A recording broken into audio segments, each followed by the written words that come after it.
Bueno, pues lo que está ocurriendo en Bolivia está siendo interpretado de diferentes maneras en diferentes partes de América Latina en particular. Y bueno, en México, el gobierno de Andrés Manuel López Obrador, a través de la figura de su canciller Marcelo Ebrard, ha declarado esta mañana que lo que el gobierno mexicano considera que ocurrió en Bolivia es un golpe.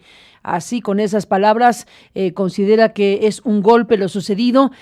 Ha dado a conocer Ebrard la postura del gobierno de López Obrador en relación a este tema y le daremos todos los detalles en un momento más. Y bueno, pues estamos viendo cómo se agudizan las cosas con las detenciones que están teniendo lugar en estas últimas horas, con el anuncio que hace Evo Morales de que un oficial de la policía anunció públicamente que tiene instrucciones de ejecutar una orden de aprehensión ilegal en contra de mi persona, dice Evo Morales.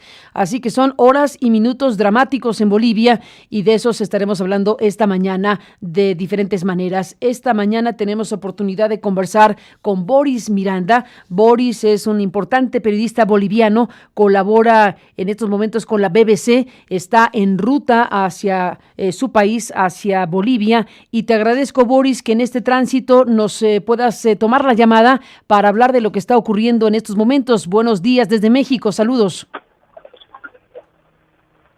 Carmen, ¿qué tal? Buenos días. De verdad, un gusto saludarte y un gusto saludar a toda la gran audiencia que tienes. Muchas gracias, Boris. Bueno, tratar de explicar lo que en este momento está ocurriendo en Bolivia es lo que te pedimos.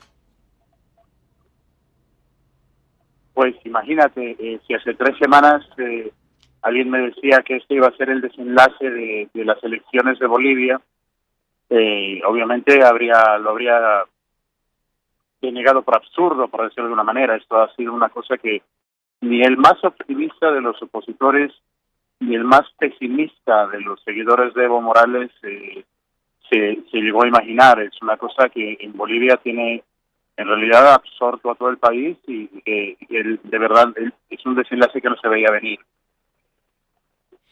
Bueno, esto está hecho de varios capítulos, Boris. Tú lo has narrado con gran precisión en tu trabajo para la BBC.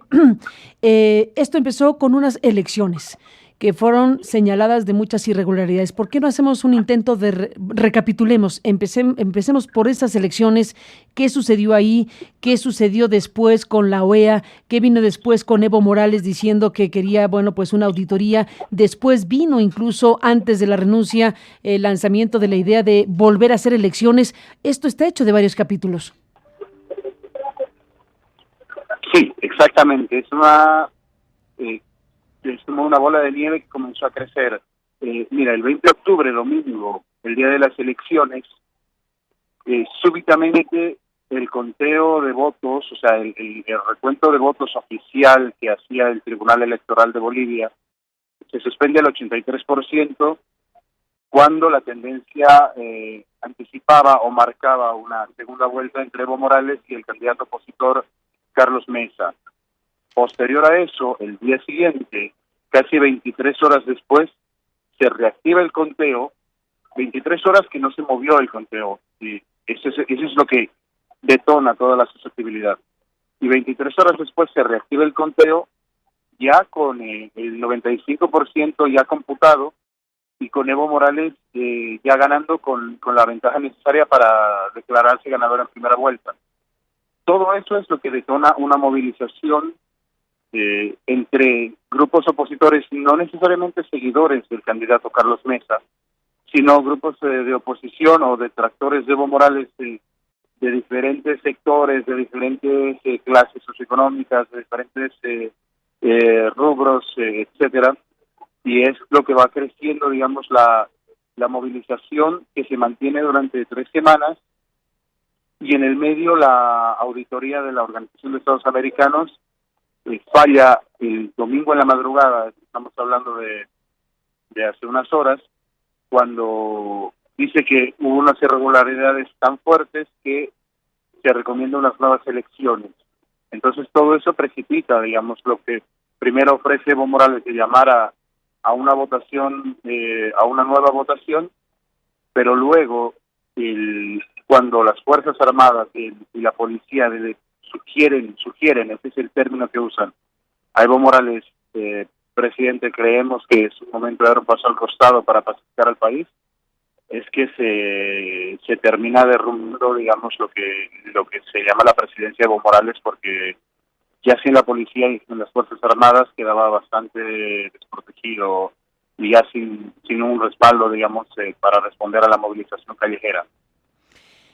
Boris Miranda, además de las detenciones que ya se anunciaron de la expresidenta del Tribunal Supremo Electoral y del vicepresidente, Evo Morales sube un mensaje diciendo que tiene noticia de que, bueno, que un oficial de la policía anunció públicamente que tiene la instrucción de ejecutar una orden de aprehensión ilegal en contra de su persona. Esto junto con lo que el gobierno mexicano ha dicho de que está dispuesto a asilar a Evo Morales. Este es un momento de esta naturaleza ya.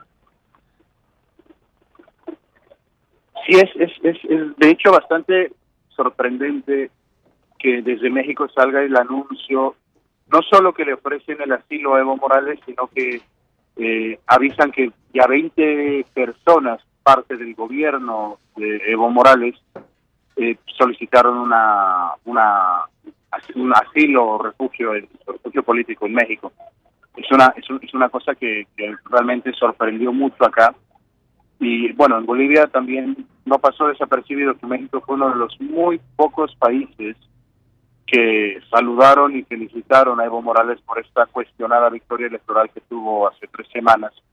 Entonces sí, evidentemente queda en evidencia que hay una suerte de apoyo, digamos, del gobierno actual de México para la administración de Evo Morales.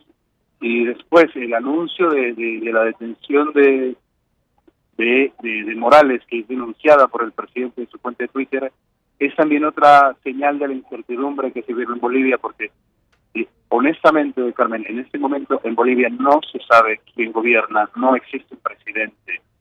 Evo Morales se encuentra en el Chapare.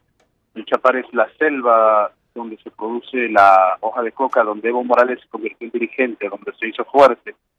Y él está atrincherado en ese lugar y ya no está ejerciendo como mandatario de Bolivia, pero tampoco hay una línea de sucesión clara. Entonces no se sabe quién gobierna ni quién va a gobernar Bolivia y quién va a llamar a nuevas elecciones. Y por eso surgen esta clase de denuncias como que el que quieren detener al presidente. Es una situación de incertidumbre que te juro que en Bolivia en los últimos 30 años no se había vivido antes. Sin duda es un momento confuso, incluso es un momento de incertidumbre y bueno, de esto, si me lo permites, Boris Miranda, seguiremos conversando. Te aprecio mucho que nos tomes la llamada en este momento y sigamos en contacto porque esto está en curso y realmente no sabemos en qué va a terminar. Gracias, Boris, por tomar en este momento la llamada. Buen viaje a La Paz, a Bolivia, en este trayecto que está realizando. Claro que sí, muchas gracias a ustedes. Un gran saludo. Igualmente, Boris Miranda, seguiremos hablando con él, el colega de BBC, que está dando cuenta de todo lo que está ocurriendo en estos momentos.